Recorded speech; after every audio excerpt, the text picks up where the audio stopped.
7h03 em Manaus. Hoje, dia 16 de junho de 2021.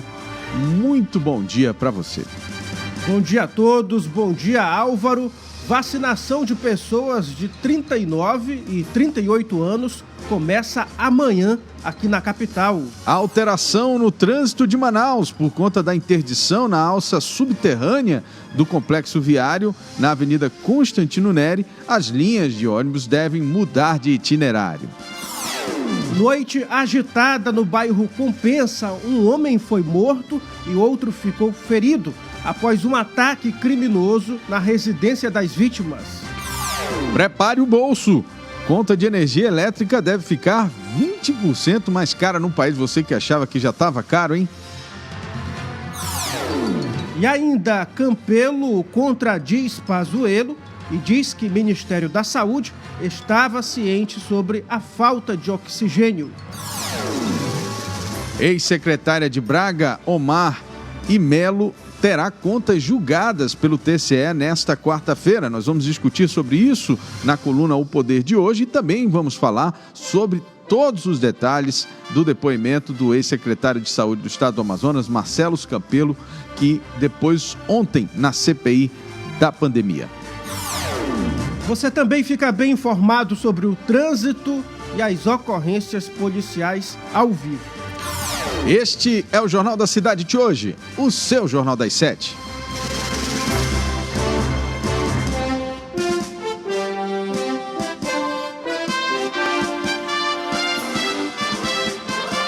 As notícias da cidade de Manaus. Polícia, emprego, comunidade, as últimas informações do Brasil e do mundo. Começa agora. Jornal da Cidade. Agora vamos conferir as manchetes dos principais jornais do país. Muito bem, a gente começa com a manchete do jornal Estado de São Paulo, que hoje traz o seguinte destaque: estiagem deve elevar taxa da conta de luz em ao menos 20%. Com o uso de usinas termoelétricas para compensar o déficit nas hidrelétricas, a Agência Nacional de Energia Elétrica vai acionar a bandeira vermelha 2. Meu Deus. Partidos tentam alternativa de centro para a eleição de 2022.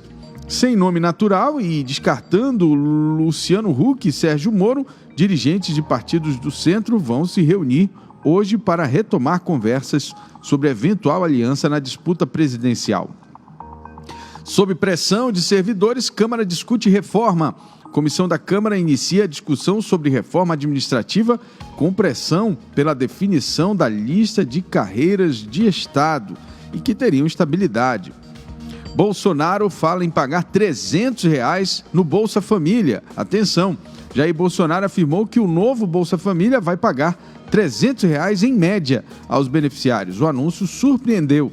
As tratativas eram para reajustar o valor atual de R$190 para R$250. Esses foram os destaques. Aliás, tem um aqui que eu queria falar. Cristiano Ronaldo rejeita Coca-Cola e ações da empresa caem na bolsa. Durante entrevista, o craque português tirou da sua frente 2 garrafas do refrigerante e pegou uma de água. As ações da Coca-Cola caíram e a empresa perdeu aí $4 bilhões em valor de mercado. Veja só, 7h07. Muito bem, agora vamos conferir os destaques do jornal Folha de São Paulo, que traz como manchete principal: Lira acelera mudança de lei que pode beneficiá-lo. O presidente da Câmara dos Deputados tem 2 condenações pela lei de improbidade administrativa, que vai a voto hoje. E ainda aqui entre os destaques, na capa do jornal Folha de São Paulo, Dória diz que quer disputar a presidência pelo PSDB. O governador paulista, João Dória, anunciou que participará em novembro das prévias para definir o postulante do PSDB à presidência em 2022, com outros 3 pré-candidatos. E também, entre os destaques aqui da capa do jornal Folha de São Paulo, Conta de luz deve subir com reajuste na bandeira vermelha. O diretor-geral da Agência Nacional de Energia Elétrica, André Pepitone, disse que a bandeira vermelha, a mais cara que incide sobre a conta de luz, deverá subir mais de 20%. Ex-secretário do AM reforça a CPI descaso federal. Planalto quer aprovar a venda da Eletrobras antes de MP da crise elétrica. São alguns dos destaques na capa do jornal Folha de São Paulo. Muito bem, de São Paulo vamos a Minas Gerais com o jornal Estado de Minas, que traz aqui a guerra das 50 mil doses. Secretaria de Saúde de Belo Horizonte denuncia que, por questões políticas, Estado deixou de repassar vacinas. Governo afirma que critério é federal.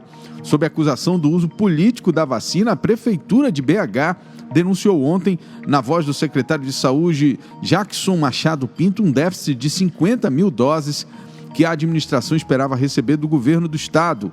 Com elas, a expectativa era vacinar contra a Covid-19 pessoas entre 53 e 55 anos. Minas anuncia calendário. Enquanto BH se queixa de repasse de vacinas, o governo de Minas sinalizou que pretende imunizar toda a população a partir dos 18 anos ou menos com a primeira dose contra a Covid-19 até outubro. O cronograma foi apresentado pelo secretário estadual de Saúde, Fábio Bochetti, eu acho que é dessa forma que se pronuncia. Esses foram os destaques do... Aliás, tem um aqui que fala de Manaus, CPI, jogo de empurra na crise de Manaus. Após ouvir ex-secretário de Saúde do Amazonas, oposição fala em erros nos 3 níveis de governo. Situação culpa Estado e Prefeitura por colapso. São 7h10. Agora vamos conferir os destaques do jornal o Globo, que traz como manchete principal: outra boiada, projeto limita a punição por má gestão de verbas públicas. Se aprovada, a mudança passa a ter que ficar demonstrado que ato ilícito foi intencional. E também, sistema de prévias escolhido pelo PSDB é derrota para Dória. Executiva do partido decidiu que detentores de mandato terão peso maior no colégio eleitoral, que vai determinar o candidato tucano à presidência, dificultando a indicação do governador de São Paulo. E ainda aqui entre os destaques, na capa do jornal o Globo, contra a crise hídrica, governo pede que empresas acelerem obras. Para enfrentar a crise hídrica e a ameaça de racionamento, o Ministério de Minas e Energia atua para antecipar a entrada em operação de usinas de geração de energia e de novas linhas de transmissão. E também, Huck descarta ser candidato à presidência em 2022. O apresentador disse do programa Conversa com Bial que não vai concorrer e que renovará seu contrato com a TV Globo. Muito bem, são 7h12 em Manaus e a gente vai agora do Rio de Janeiro para Brasília, capital federal, com o jornal Correio Brasiliense. Terror sem limites. Em fuga, maníaco faz reféns, é cercado e fere um policial. Caçada a Lázaro entra pela madrugada. Olha só, tá uma verdadeira operação policial para pegar aquele cidadão que a gente noticiou ontem, né? Ele matou 3 pessoas, depois começou numa fuga incessante, e aí por onde ele ia passando, ia fazendo reféns ali, e aí já tem pelo menos policiais de 2 estados envolvidos, né? Ele fez aí reféns, inclusive, numa chácara em Edilândia, em Goiás. É uma situação terrível. Inclusive, aqui já falou, o pai dele falou que sou pai de um monstro. Enfim, terrível. Tributo a Sarney. Senado homenageia os 90 anos do político maranhense com a exibição no Museu da Casa da obra Retrato do Presidente da República do Brasil, José Sarney, de autoria do artista português Rui Preto Pacheco.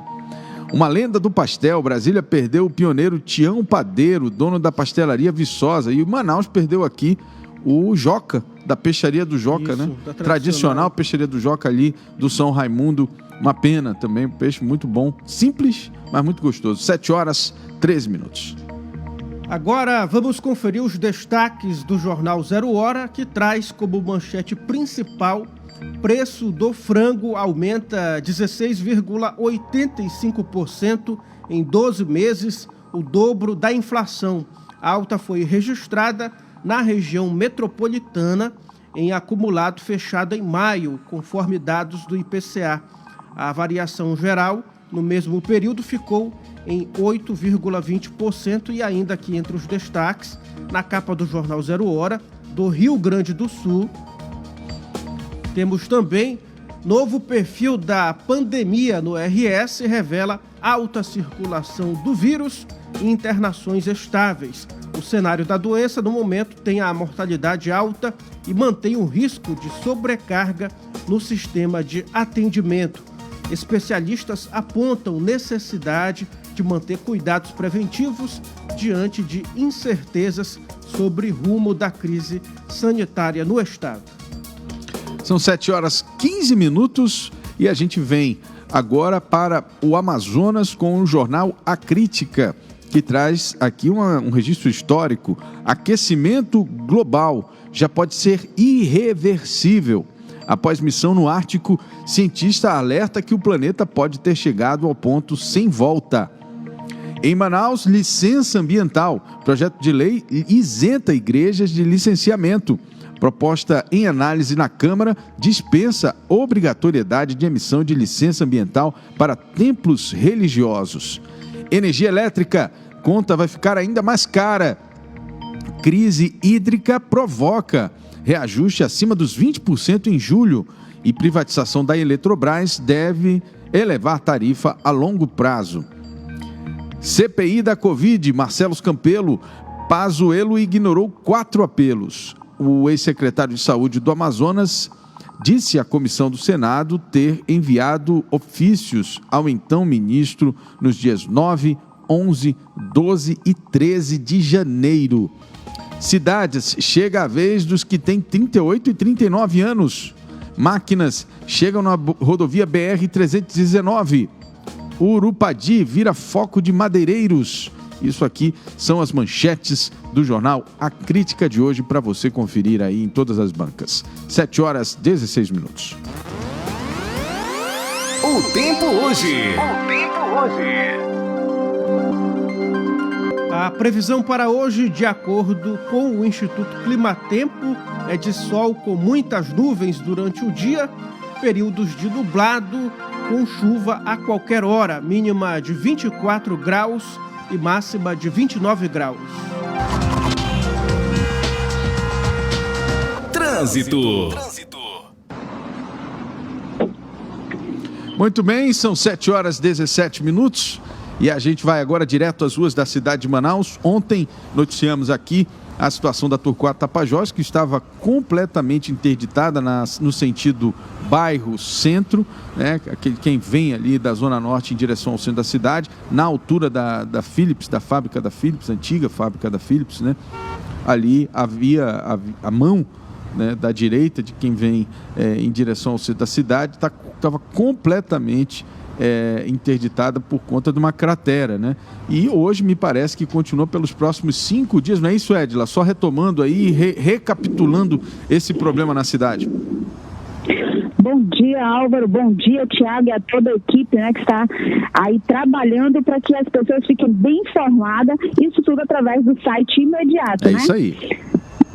Bom, a respeito da Avenida Torquato Tapajós, a nossa equipe ainda há pouco esteve no local e percebemos o avanço que se tem de ontem para hoje. Lembrando que o prefeito colocou ali, juntamente com o secretário, o vice-prefeito, né, a situação, gente, de 4 a 5 dias, né, para entrega já para a população de tudo resolvido ali naquele local. E realmente o que a gente percebe é que o avanço somente de ontem para hoje já foi bastante. E a celeridade, no caso, está indo de forma espetacular. Agora, vale ressaltar, Álvaro, que quando aconteceu o caso no outro sentido centro-bairro, também tivemos uma celeridade e houve a observação. Lembra? O próprio prefeito, juntamente com o vice-prefeito, levaram ali os especialistas, né, onde eles falaram, olha, possivelmente teremos que fazer também no outro sentido, porque a situação aqui, ela está um pouquinho tensa, volto a repetir, a situação que seria mesmo o tempo, né, conforme o tempo precisariam ser trocadas essas galerias. Então, naquela época mesmo, ele já havia informado que teria que ser feito essa substituição e conforme vocês estão acompanhando agora, realmente aconteceu. O que está realmente ainda tendo uma certa dificuldade é a questão da chuva, né? Situação da natureza que ninguém pode realmente ir contra. Então, isso é que ainda estaria tendo empecilhos. Fora, a celeridade está sendo bastante aceitável e visível. Agora, para você, motorista, que vem naquele sentido, olha, tem duas opções. Primeira, para viabilizar o fluxo, o IMMU colocou um desvio dentro do supermercado, né, naquele local, e também para o lado esquerdo, pegando ali junto ao canteiro central, sentido centro-bairro, tem apenas uma faixa que foi colocada próximo ao canteiro central para que flua o trânsito. Agora, Álvaro, no momento que nós estávamos passando, infelizmente o motorista desatento acabou por fazer o quê? Pegar seu carro e não observar a gasolina. Acabou a gasolina dele naquele ponto, Álvaro. Foi um corre, empurra carro, tadinho, e era ele com sua família, foi uma agonia mesmo essa situação, mas o motorista fica atento, viu? Verifica a gasolina aí do carro. É isso mesmo. Muito bem, Edila Chaves, tem mais coisa aí do trânsito? Tem sim, Álvaro. Então, calma aí, tá doido pra falar, né? Não, tô não. Deixa eu na fita. Álvaro, olha, nós temos mais uma observação, viu, gente, através da Prefeitura de Manaus, o Instituto Municipal de Mobilidade Urbana, ele está fazendo umas alterações temporárias nas linhas. Atenção, você que acompanha, somente o imediato está te tirando de primeira mão.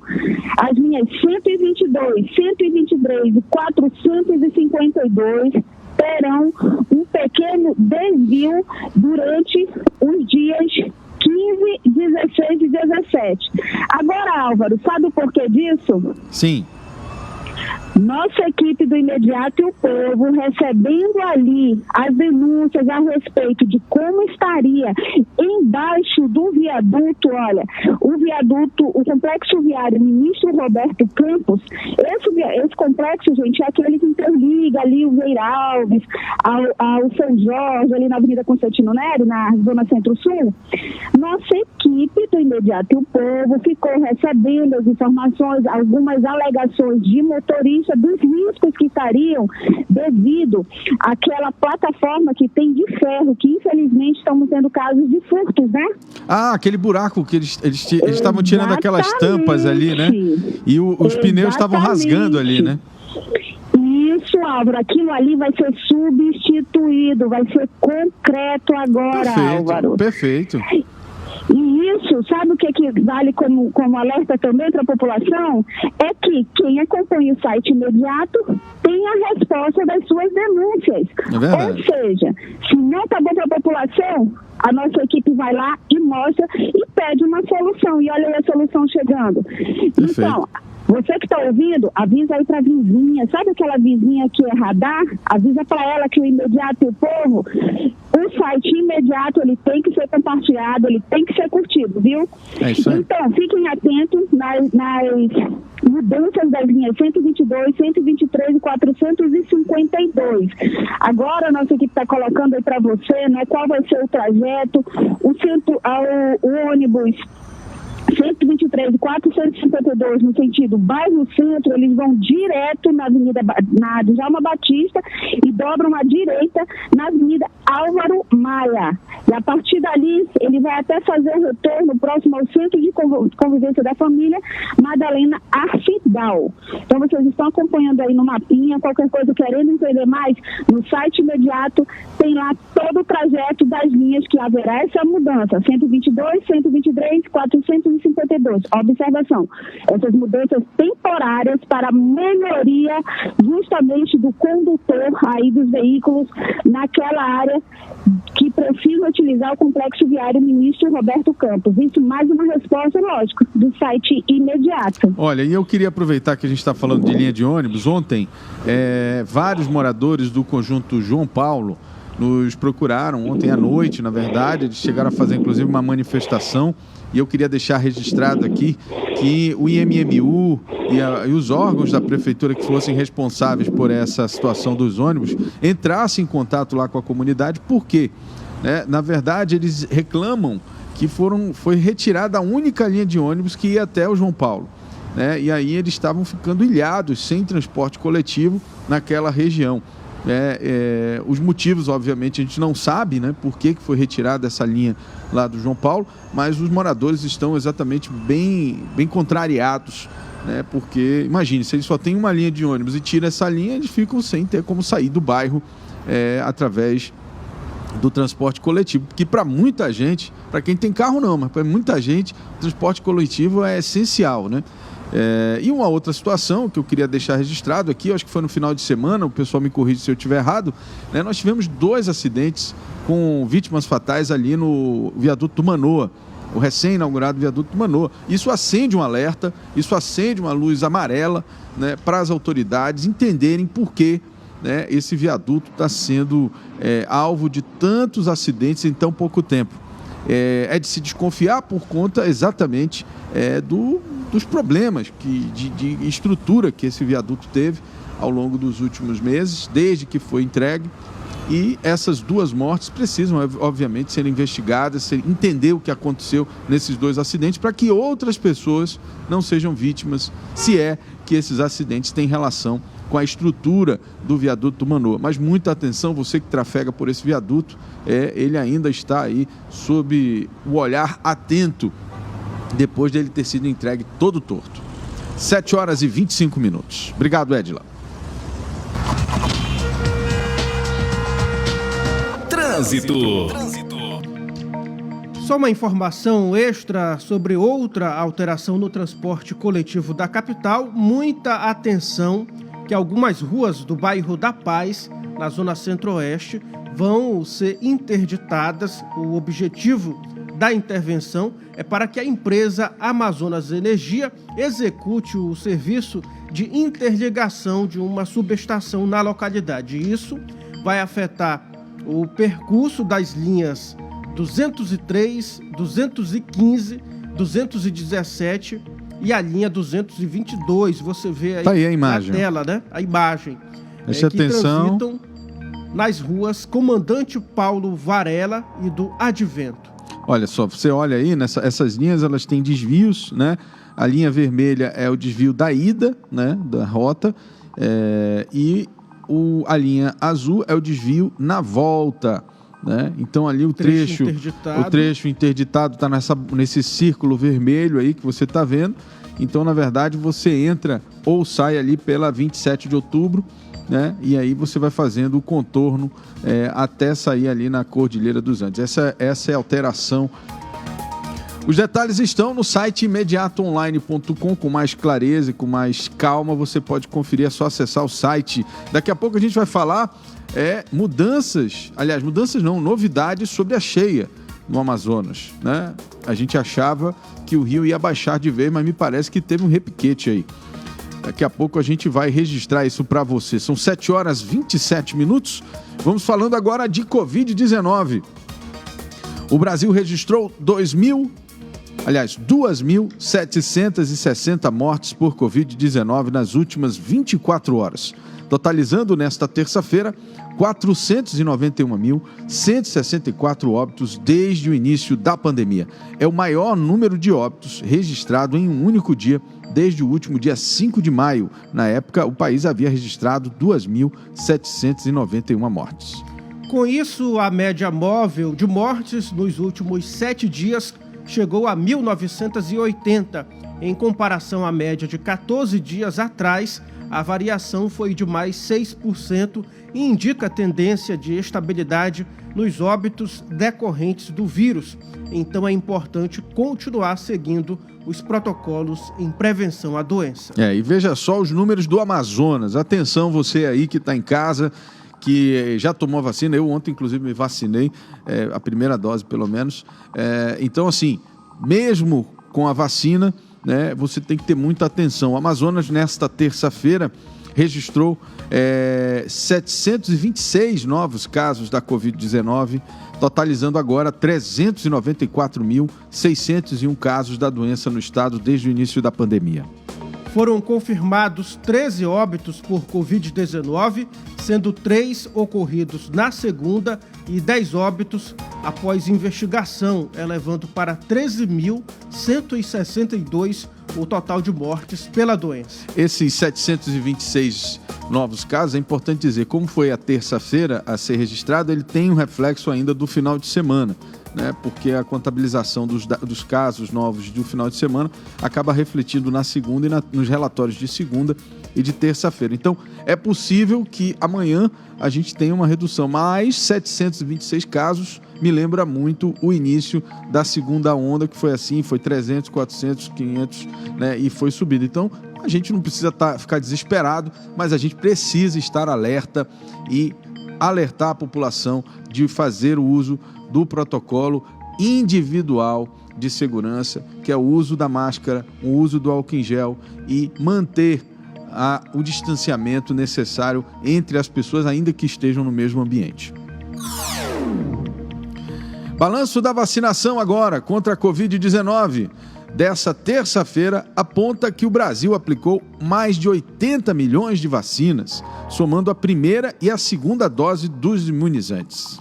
A primeira dose foi aplicada em 56.913.618 pessoas, o que corresponde a 26,88% da população. Já a segunda dose foi aplicada em quase 24 milhões de pessoas, o que dá 11,26% da população. Aqui no Amazonas, a vacinação segue a todo vapor. São mais de 1 milhão aplicados da primeira dose de vacina e em todo o estado do Amazonas. A maioria dos grupos prioritários da vacinação já foi concluída, pelo menos com a primeira dose. O grupo mais recente, que são de pessoas de 18 a 59 anos sem comorbidades, já tem mais de 200 mil pessoas vacinadas. E depois daquele grande movimento, digamos assim, né, e mobilização de todos os entes públicos, de governo e prefeitura, médicos e todos os profissionais da saúde no final de semana, o grande viradão que tivemos no final de semana, ontem à noite o prefeito de Manaus, Davi Almeida, anunciou que a Secretaria Municipal de Saúde vai começar a imunizar pessoas a partir de 39 anos amanhã e também vai vacinar pessoas com 38. Portanto, você que tem 38 ou 39 anos, se prepare, porque amanhã e depois tem vacina para vocês. Em um vídeo divulgado nas redes sociais, o prefeito afirma que na quinta-feira serão vacinadas pessoas de 39 anos, nascidas entre os meses de janeiro a junho. Já para os nascidos entre julho e dezembro, a imunização será na sexta-feira. Então, atenção aí, repete de novo aí só essa informação para o pessoal entender, Tiago, como é que vai funcionar a divisão aí dessa vacinação. Na quinta-feira serão vacinadas pessoas de 39 anos, nascidas entre os meses de janeiro e a junho. Já para os nascidos entre junho a dezembro, a imunização será na sexta-feira. Muito bem. De acordo com dados da Secretaria Municipal de Saúde, julho, né? Julho a dezembro. De acordo com os dados da Secretaria Municipal de Saúde, o número de pessoas a serem vacinadas aumenta conforme a idade diminui. A população de 30 a 39 anos, por exemplo, está estimada em 372 mil pessoas, enquanto as de 20 a 29 anos é mais de 446 mil pessoas.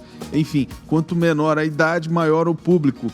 E aí, obviamente, o processo de vacinação acaba sendo um pouco mais lento do que as idades mais avançadas. Mas o importante é que, contra tudo e contra todos, o Amazonas já está vacinando abaixo dos 30 anos, né? Aliás, na faixa dos 30 anos de idade, o que eu acho que em nenhum lugar do país ainda começou, né? Então, assim, todos os outros estados estão aí lutando para avançar na sua vacinação, São Paulo, enfim, mas o Amazonas continua aí na vanguarda, ou pelo menos entre os estados com o maior avanço da vacinação. Isso é muito bom e a gente tem que louvar e tem que, na verdade, reconhecer o esforço tanto do governo federal quanto do governo estadual e do governo municipal, né, em fazer com que isso aconteça aqui no nosso estado.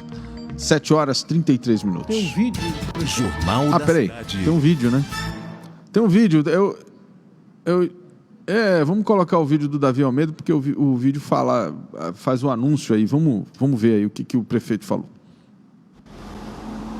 Boa noite, amigos. Quero anunciar a você, morador de Manaus, que a partir de quinta-feira estaremos avançando na vacinação.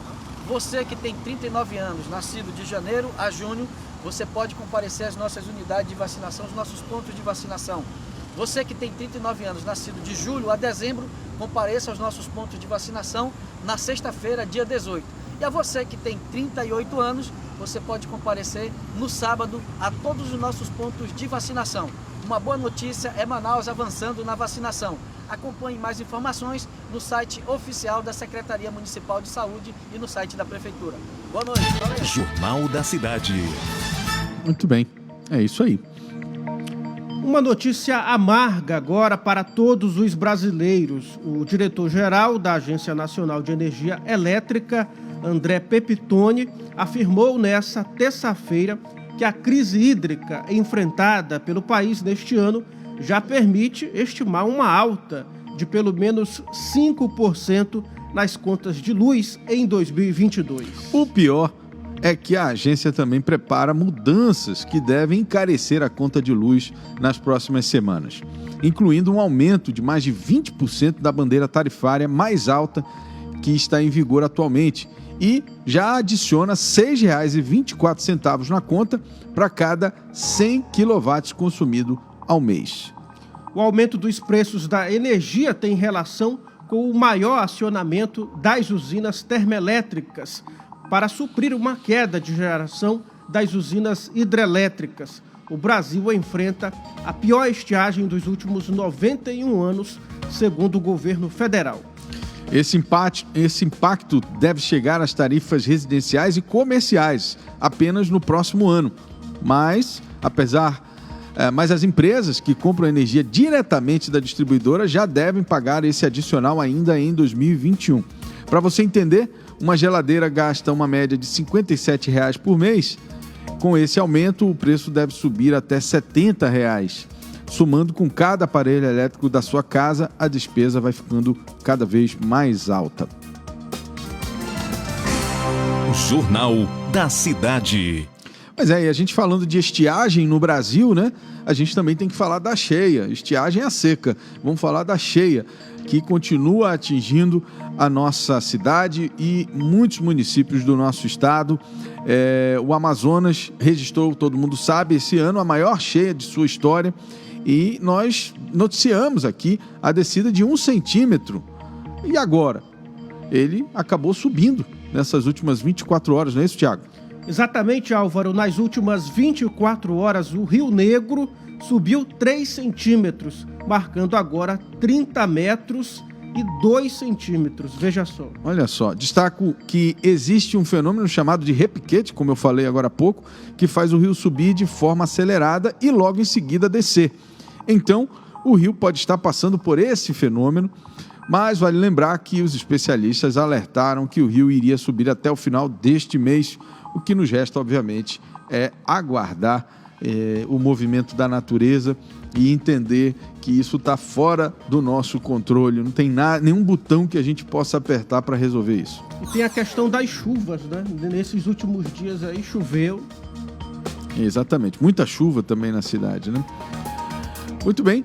7h37 em Manaus, o governo do Amazonas deu início às entregas dos cartões do Auxílio Estadual Enchente para famílias atingidas pela cheia dos rios nessa terça-feira em Iranduba, município da região metropolitana de Manaus. Muito bem, somente ontem foram entregues 250 cartões ao todo. Serão distribuídos 6.804 cartões do auxílio no município, além do distrito do Cacau Pireira e comunidades rurais e ribeirinhas adjacentes que também foram afetados pela água. Jornal da Cidade. A ministra Carmen Lúcia, do Supremo Tribunal Federal, determinou nesta terça-feira a suspensão de processos na Justiça Federal do Amazonas e do Pará que tenham relação com a Operação Androantos da Polícia Federal. Pois é, a operação foi deflagrada no fim do ano passado para investigar um esquema ilegal de comercialização de madeira extraída, obviamente, de forma ilegal na Amazônia. Apreendeu mais de 200 mil metros cúbicos de madeira no valor que chegou aí a monta de 130 milhões de reais e é considerada a maior operação do gênero na história do país. A ministra tomou a decisão ao analisar um pedido feito pela Polícia Federal para que o Supremo concentre todas as investigações relacionadas à operação. A decisão paralisa a restituição de bens apreendidos na operação, como madeira e maquinário, que ainda não tenha sido efetivada. Segundo Carmen Lúcia, por cautela e para preservar as provas dos fatos investigados, é preciso que os processos na primeira instância permaneçam suspensos até que o Supremo analise o pedido da Polícia Federal em definitivo. Ao fazer o pedido, a PF argumentou que decisões da primeira instância da Justiça Federal não estão devidamente fundamentadas e beneficiam os investigados. De acordo com a Polícia Federal, o motivo do pedido são as relações que as investigações da operação no âmbito da Justiça Federal do Pará e do Amazonas têm com o inquérito aberto no Supremo sobre o mesmo assunto, que envolve o ministro do Meio Ambiente, Ricardo Salles, e também o presidente afastado do IBAMA, Eduardo Bin. Na decisão, a ministra afirmou que os fatos narrados no inquérito aberto no STF para apurar a conduta do ministro do Meio Ambiente e o presidente afastado do IBAMA têm relação direta com os bens apreendidos que estariam sendo restituídos. Polícia. E nós voltamos com ela agora, Edila Chaves, trazendo o resumo dos casos de polícia desta noite e madrugada nas últimas 24 horas na cidade de Manaus. Edila Chaves, foi uma noite tranquila, foi uma noite agitada, algum caso inusitado aí para contar para os nossos ouvintes e também os internautas que nos acompanham nesse momento? Olha, Álvaro, você falar que uma noite agitada, uma noite tranquila em Manaus, isso daí ultimamente difícil, tem ter sido sonho, viu? Tá certo. Eita, Manaus, viu? A nossa equipe está no bairro da Compensa, justamente onde a Força Nacional neste momento está chegando, viu? Isso possivelmente por conta do caso ocorrido na noite de ontem na rua Cristo Rei, aqui no bairro da Compensa mesmo, viu? Na ocorrência da noite de ontem foram 2 baleados. Agora, Álvaro, se eu te contar a história, você fica estarrecido. Nossa, diga aí.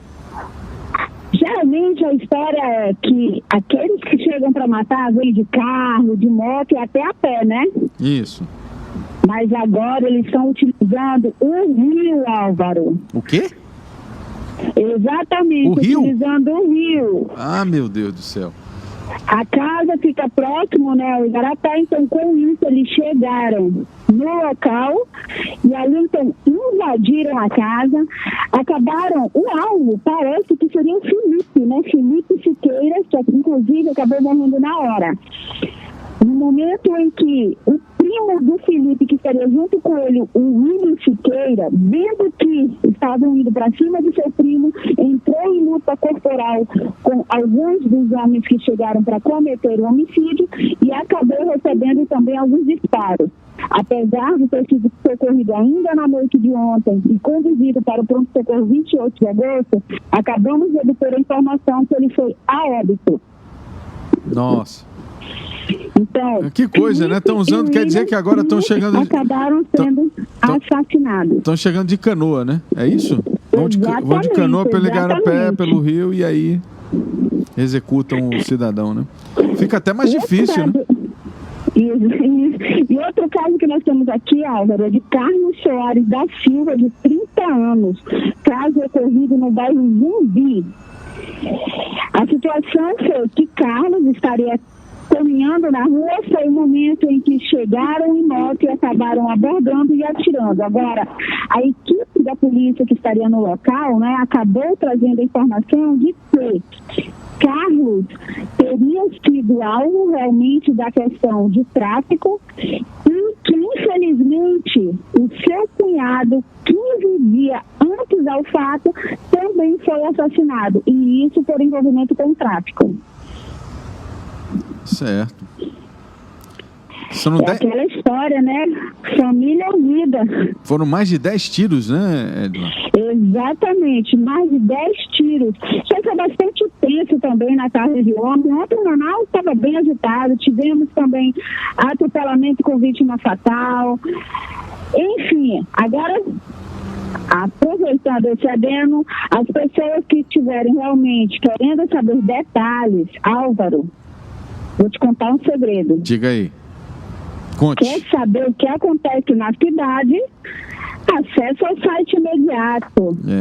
Isso já não é tão segredo. O pessoal já entendeu isso. A gente só precisa que o pessoal compartilhe, o pessoal leve o link das nossas matérias, dos nossos vídeos, das nossas transmissões ao vivo para os grupos de WhatsApp. Você que participa de vários grupos, quando vê uma matéria interessante do imediato, vai lá e compartilha.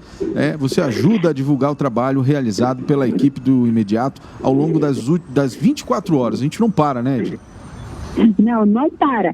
Agora sim, né, Álvaro? Quando a gente fala que é segredo, parece poeira, vai no ar. Tá certo. Tá certo. Obrigado, Edila. De nada, Álvaro. E olha aí, bom dia para todo mundo. Daqui a pouco a nossa equipe chega para... Tá certo, a Edila já está nas ruas da cidade. Você que tem alguma pauta, alguma sugestão, você pode mandar agora mensagem para o nosso WhatsApp. Anota aí o WhatsApp quente do imediato, que é o 9311-0060, 9311-0060. A gente já pede desculpas antecipadamente caso a equipe demore a responder a você, porque são muitas mensagens a todo momento chegando no WhatsApp mais quente da cidade, que é o WhatsApp do imediato, 9311-0060. Se você quer a equipe do imediato aí próximo de você, mostrando um problema da sua comunidade, ajudando você a mostrar um projeto legal também, coisas bacanas que aconteçam, pessoas que estão se destacando na sua área, tudo isso é importante para a gente valorizar aquilo que acontece na cidade de Manaus. Tá certo? 7h46. Obrigado, Edila. E a gente continua agora com política, não é isso, Thiago? É isso, Álvaro. Polícia. Agora sim, é isso, Álvaro. O governo federal tem cortado recursos de emendas parlamentares encaminhadas aos municípios do Amazonas, ligados aos senadores amazonenses da CPI da Covid, Omar Aziz, presidente do colegiado, e Eduardo Braga, membro titular da comissão. Mas um documento divulgado pelo site UOL mostra que pelo menos 160 milhões de reais que beneficiariam municípios sob influência dos parlamentares deixaram de ser enviados. Segundo os senadores, os cortes do presidente ocorrem como retaliação à atuação deles na comissão, na CPI, que nesta quinta-feira passada quebrou o sigilo bancário de empresas e pessoas ligadas ao governo, entre eles o ex-ministro da Saúde, Eduardo Pazuello. Os cortes, de acordo com os parlamentares, afetam principalmente os municípios do interior do Amazonas, mais isolados e com estrutura de saúde precária e que dependem muito dos repasses estaduais e federais. Além da segunda onda da Covid-19, o estado enfrenta a maior cheia de sua história, que deixou desabrigados em várias cidades. Vamos continuar falando mais sobre a CPI da pandemia na coluna O Poder. Opoder.com, com Bruno Mazieri. Bruno, já está na linha? Bom dia, Álvaro. Bom dia, Thiago. Bom dia a você que nos acompanha nesta quarta-feira.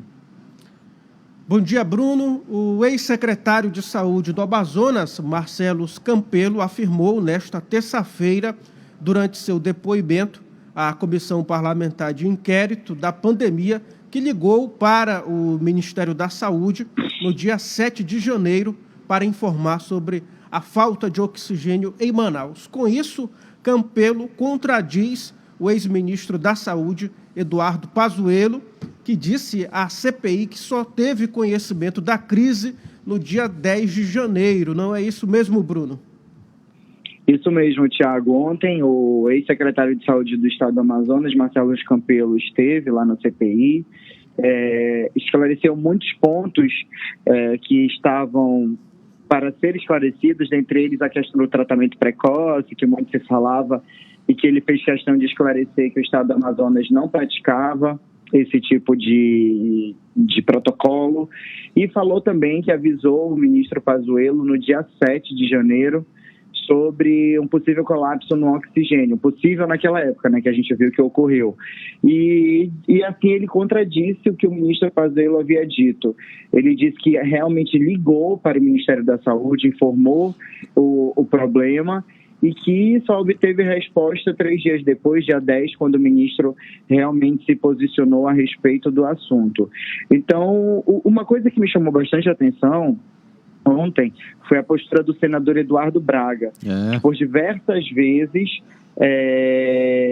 ao invés de ser um senador e fazer perguntas ao ex-secretário, agiu como um verdadeiro inquisidor, né? Impedindo, inclusive, de várias vezes de deixar o Marcelo Campelo responder. Para quem sabe, para quem já entrevistou o Marcelo e sabe que ele é daquela forma, ele é bastante calmo, ele estava sob pressão naquele momento, mas acredito eu que ele estava ali para esclarecer e não para passar por uma inquisição. Inúmeros senadores fizeram isso, inclusive, não deixavam o Marcelo Campelo responder aos questionamentos e no momento que ele estava respondendo, interrompiam sua fala. Isso vem sendo feito frequentemente, não apenas com o Marcelo Campelo, mas com praticamente todos aqueles que passam pela CPI da Covid, e tem sido uma postura bastante criticada por todos, né, Álvaro? Eu acho que isso demonstra, na verdade, a incapacidade de conduzir um inquérito, né? Os senadores, a bem da verdade, não têm preparação para conduzir inquérito de nada, né? Nunca fizeram isso, né? Você interrogar alguém, né, que aquilo ali não é uma entrevista, é um interrogatório. Então, você precisa ter preparo. Mas antes de qualquer coisa, você precisa entender que é um interrogatório feito em rede nacional, né? Então, você precisa estar preparado e, acima de tudo, né, saber como conduzir esse interrogatório. A pressão, eu até acho que faz parte, em algum momento, de um processo de interrogatório.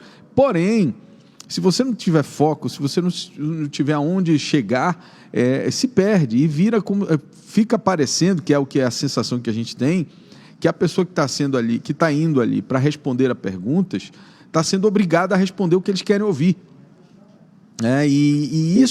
Isso é muito ruim, porque isso compromete o resultado do relatório, né?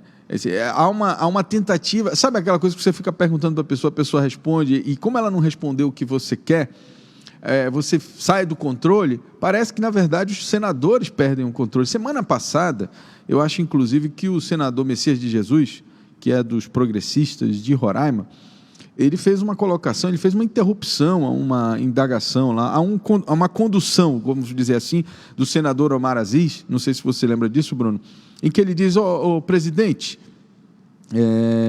não adianta ficar fazendo a mesma pergunta 20 vezes, o senhor precisa aceitar que ele já respondeu, agora o senhor quer que ele responda aquilo que o senhor quer, né? Então, enfim, esse tipo de coisa só demonstra falta de preparo na condução do inquérito. Muito bem, esse é o primeiro ponto, né, Bruno? Porque existe um segundo ponto, que são os fatos, né? O Marcelo deixou muito claro, ele respondeu muito claramente a questão do oxigênio. Então, eu acho que já não há mais dúvidas, né, nem para nós e nem para o Brasil, de que o problema do oxigênio foi comunicado. Porque essa era a dúvida, né? Foi comunicado ou não foi? Foi comunicado, né? Ninguém tem como comunicar um crescimento exponencial. Inclusive, a nota do governo diz o seguinte, né, que o crescimento exponencial ele se deu a partir ali do dia 4 de janeiro, passou a ser registrado no consumo. A partir do dia 5, o aumento tornou-se exponencial, chegando ao dia 14 com um consumo de 79 mil metros cúbicos, um consumo que era de 12 mil.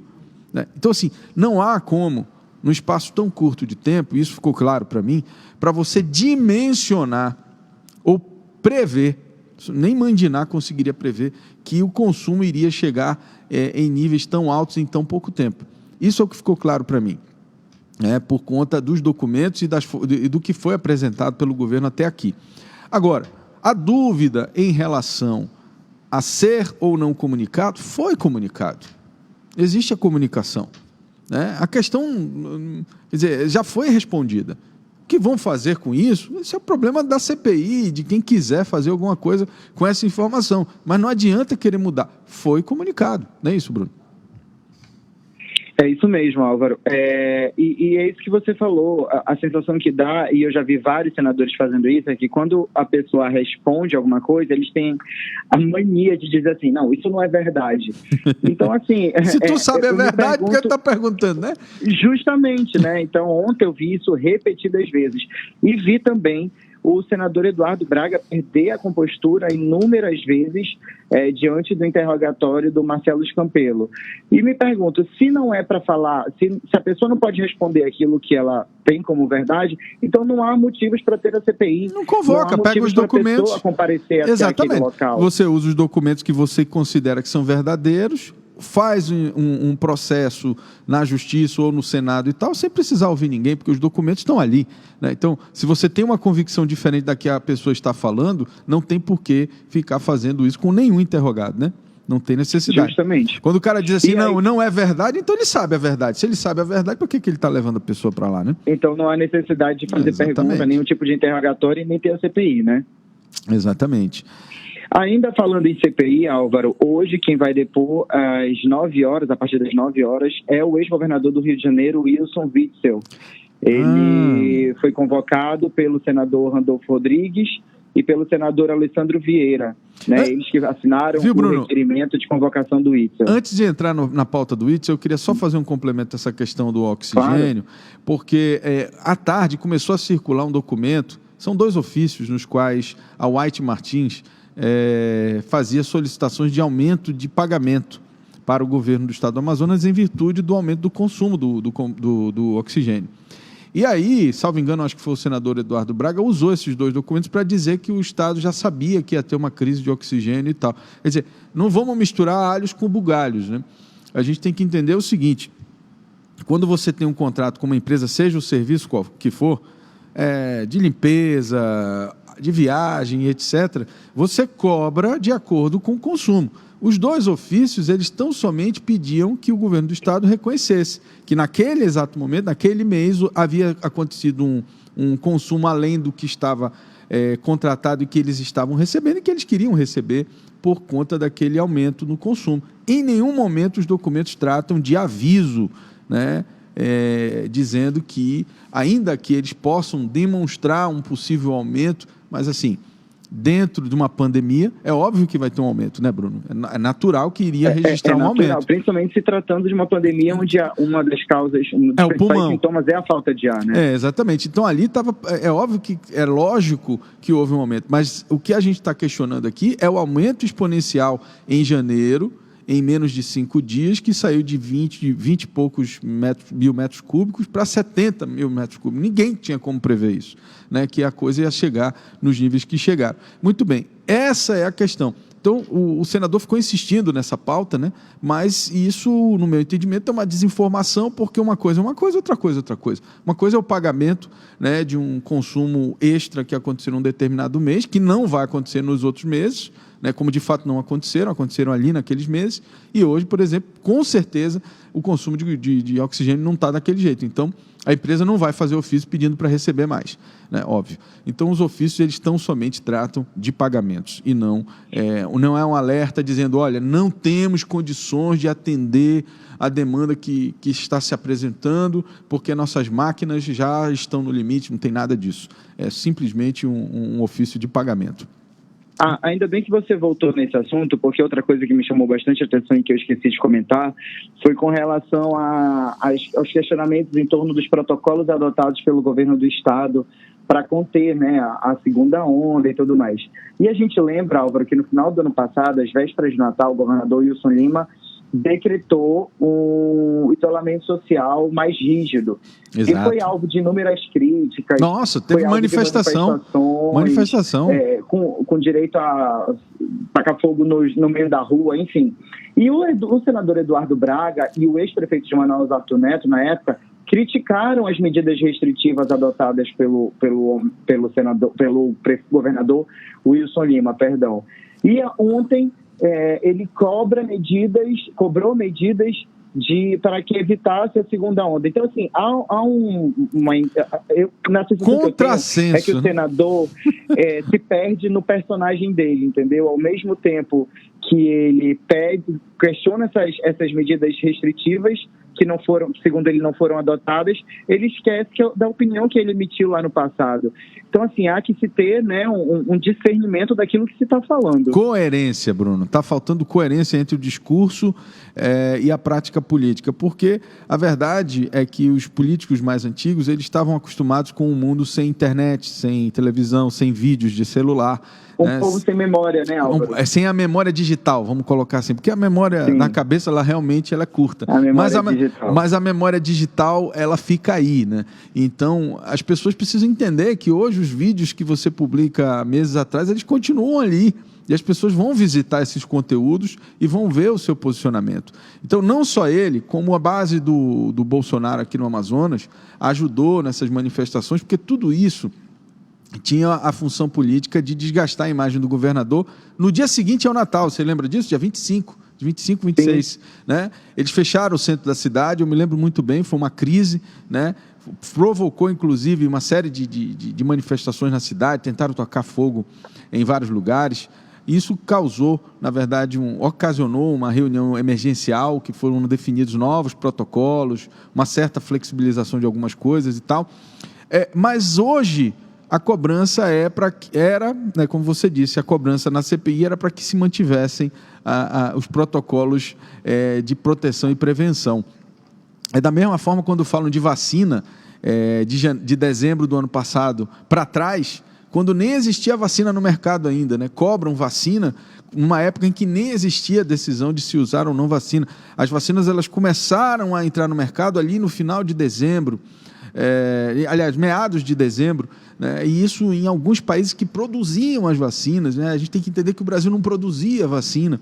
Enfim, são discussões que a gente precisa trazer à realidade e a gente precisa fundamentar elas com os fatos, com aquilo que aconteceu, porque senão vira só uma discussão política, né? E muita desinformação circulando por aí em torno desses assuntos. Bom, vamos falar do Witzel rapidinho?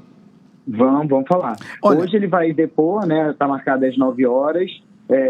Existia, na verdade, um receio dos senadores que fazem parte da CPI da pandemia de que ele não comparecesse, pedisse algum habeas corpus e tudo mais. Porém, ele deve comparecer hoje às 9 horas, que foi uma solicitação do senador Randolfo Rodrigues, que é o vice-presidente da CPI, e do senador Alessandro Vieira. Os dois pediram a presença do Witzel na CPI da pandemia. E o Randolfo aponta como motivo para a convocação uma série de denúncias de que o ex-governador teria se beneficiado de um esquema de corrupção no início da pandemia do novo coronavírus. Pois é, Bruno. E que levou a ele, né, a ser impeachmentado aí no Rio de Janeiro. Pois é, Bruno, mas vamos lá. Vamos lá, é essa questão que a gente precisa discutir aqui. Ninguém está discutindo se o Witzel é corrupto ou não, porque a justiça já entendeu que ele é corrupto, ele foi condenado, né? Ele foi afastado, foi cassado do seu cargo. Enfim, a situação dele em relação a essas questões de desvio de verba e tal, estadual ou federal, não importa, ela foi resolvida no âmbito do STJ. Foi resolvido, foi equacionado, tem um outro governador no lugar e tal, ele deve responder e pagar alguma coisa, deve ser apenado por conta disso, enfim. Para que vão levar o Witzel lá? No que ele vai contribuir nessa discussão da CPI? A não ser engrossar o caldo político da história. Eu não vejo outra coisa, porque a responsabilidade, veja, a responsabilidade do que o Witzel fez já foi alvo de um inquérito, é alvo de um processo, Ele já está respondendo. A justiça já entendeu que, de fato, houve uma improbidade administrativa, né, Álvaro? Acabou. Para que vai levar o cidadão lá? É só pedir, requisitar do STJ o processo, né? O Omar Aziz faz isso, requisita, né? Lá, junto com o processo, vai vir todo o inquérito e ele vai ler, vai dizer, olha, está aqui, ó, os investigadores encontraram isso, encontraram aquilo e tal. Então, assim, eu vejo com muito... Eu tenho muito medo dessas convocações políticas, porque elas só engrossam o sentido político dessa CPI. Né? E eu acho que o Brasil não precisa desse tipo de instabilidade nesse momento. O Brasil, na verdade, está tentando sair dessa instabilidade desde as manifestações lá atrás, que ajudaram a eleger o presidente Bolsonaro. Né? Lá em 2014, né? Ela vem de lá. Então, a gente está tentando manter o Brasil estável, né? E as pessoas ainda não entenderam que... Eu vejo com muito medo, né, esse tipo de ação, porque cada uma delas, pequenas que sejam, elas vão minando um pouco da estrutura democrática, né, do Estado democrático de direito. Então, assim, a gente precisa ter muito cuidado, porque isso, em algum momento, essa corda, ela arrebenta. Né? E aí a CPI se metendo em processo que já foi julgado, a CPI convocando para discutir problemas com recursos de governo que não são federais, ou seja, ela não tem competência, segundo a Constituição, de convocar governadores. Né? E aí eu não estou defendendo o governador, não. O STJ está fazendo seu papel, né, de julgar os governadores. Então não é o Senado. Né? O Senado ele tem outro papel. Quer investigar a presidência da República, os atos do governo federal, investigue os ministros, os entes federados, né? Quer dizer, federativos. Né? Então, assim, não os governos. Por quê? Não é que não possa investigar, porque isso rompe um limite que é essencial na democracia. Né? Daqui a pouco o senador vai estar dando lição de moral em governador por aí, porque acha que ele tem direito de fazer isso. É importante a gente lembrar que o maior interessado nisso tudo deveria ser a população do Brasil, de uma forma como um todo, né? Não só do estado do Amazonas, mas do Brasil. E a sensação que eu tenho, e a gente sempre fala isso aqui, é que a CPI está servindo de palanque para 2022. E isso não pode acontecer. É óbvio. A gente precisa entender que isso não pode acontecer, e por isso que é tão importante esse debate que a gente tem todas as manhãs aqui, para reforçar que a CPI deve ser utilizada para esclarecer as dúvidas e fazer justiça para a população, e não para apenas atender interesses próprios e talvez escusos. Tá certo. Bruno Mazieri, muito obrigado. 8h05, a gente, como sempre, avançando no nosso horário aqui, Bruno. Obrigado. Obrigado, Álvaro. Obrigado, Thiago. E até amanhã, se Deus quiser. Até amanhã. Com Bruno Mazieri. Agora são 8h06 em Manaus. É hora de falar de oferta. Hoje vamos te mostrar o preço do quilo do arroz de acordo com o site Busca Preço da Cefaz. Será que o arroz está mais barato que o feijão, hein? Vamos ver. De acordo com o site Busca Preço da Cefaz, o menor preço do quilo do arroz é R$ 3,50. Olha aí, tá bom, né? Em um supermercado ali no bairro Novo Israel, obviamente na Zona Norte. Olha só, a gente agora está inovando aqui, vamos botando na tela aqui as marcas e os valores e os locais, viu? Essa informação que você está vendo na sua tela, você consegue acessar pelo site da Cefaz. É muito bacana esse trabalho, porque eles usam as notas fiscais que os estabelecimentos emitem para comprar esses produtos, né? E também as notas fiscais que eles vendem. Né? Isso tudo é controlado pela Cefaz e eles conseguem fazer, obviamente, uma tabela de preços praticados no mercado de Manaus com os endereços. O valor máximo encontrado, Álvaro, do quilo do arroz é de R$ 4,75 em vários pontos da cidade. Então, como a gente falou, é só acessar o site Busca Preço da Cefaz. Todos os lugares que emitem notas fiscal amazonense vão estar lá com o seu preço registrado.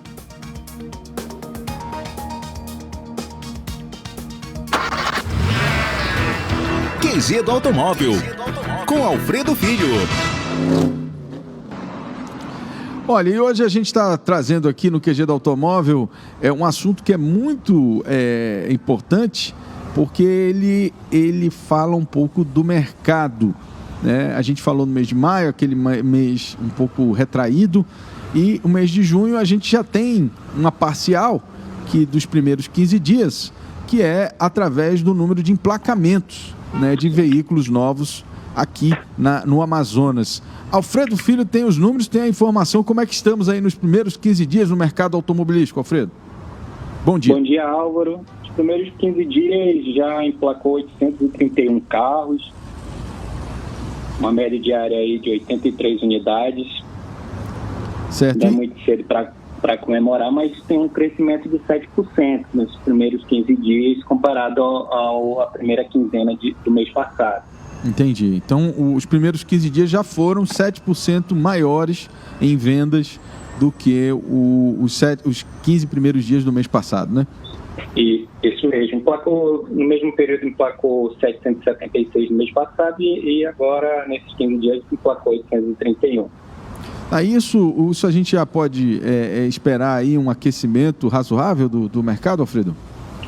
Ainda é muito cedo para falar, porque por conta de tudo que aconteceu no mês passado, que a gente já relatou aqui, semicondutores, parada das montadoras, um destaque, por exemplo, que a gente pode dar tanto positivo quanto negativo. Positivo, o Argo. O Argo, por exemplo, nessa primeira quinzena, ele repete o resultado do mês passado e segue na liderança, enquanto que a Chevrolet, que vinha sempre líder com o Onix, vem sentindo o efeito. O Onix, ele se encontra em 7º lugar. Então, ele vem despencando até mesmo por conta da parada da montadora, crise de semicondutores, como a gente colocou. Entendi. Bom, vamos aguardar, né, Alfredo? Tem algum lançamento para a semana aí já previsto? Alguma coisa nova, novidades? Então, de novidade, a Mitsubishi apresentou a série especial Outlander Sport Black Edition, que é uma série limitada em 100 unidades apenas, vem em 3 cores, preto, branco e prata, traz um visual bem robusto, moderno, posso dizer bem esportivo também, imagina, vem com aro 18 polegadas, aerofólio traseiro, tudo em black piano, grade frontal, saída lateral, então assim, bem interessante, tem um revestimento exclusivo assim, nos bancos, tem uma placa com alusiva ao nome da série especial Black Edition no painel. Olha só que legal. Ficou bem interessante essa série especial da Outlander Sport. Outlander Sport, né, da Mitsubishi. Isso. Preço, a gente viu ali em 162, versão 4x2, e já ali para a versão com tração integral, ela vem ali em 169, 990. Perfeito. Acima de 160. Tá certo. Alfredo Filho, muito obrigado, meu amigo. Quem quiser mais informações... Você acabou de conferir o Jornal da Cidade, o seu noticiário das 7 da manhã, de segunda a sexta, aqui mesmo, pelo site Imediato. Baixe o aplicativo da Rádio ZLZN no Google Play Store, a plataforma de celulares Android. É só colocar na busca ZLZN, que o primeiro aplicativo que vai aparecer é o da nossa rádio. Essa imagem que está aqui do meu lado, na sua tela nesse momento. Não deixe de acompanhar a programação do site Imediato. Às 11 horas, nós temos o Imediato e o Povo, como a Edila falou agora há pouco, né? O Imediato e o Povo circulando nos bairros da cidade. Você pode mandar a sua pauta aí do seu bairro para o 9311-0060, que a nossa equipe vai aí. Às 4 da tarde, temos o Manaus 90, com o nosso repórter policial, Eudógio Gonçalves. Ele vai trazer todas as ocorrências das últimas 24 horas. Esta edição teve a apresentação de Álvaro Corado e Tiago Gonçalves. Transmissão e operação de áudio de John Andrew, produção e edição de Jonathan Souza, apoio técnico de Marcos Silva e Pablo Medeiro, e as informações direto das ruas de nossa cidade com a Edila Chaves. Todo este conteúdo é produzido pela equipe da Rede Norte Digital. Muito obrigado pela sua audiência. Um ótimo dia. E nos encontraremos amanhã, com certeza, aqui às 7 horas da manhã. Não esqueça de compartilhar os nossos conteúdos ao longo das últimas 24 horas. Temos muito conteúdo para você. Então, até amanhã, às 7 horas. Até amanhã.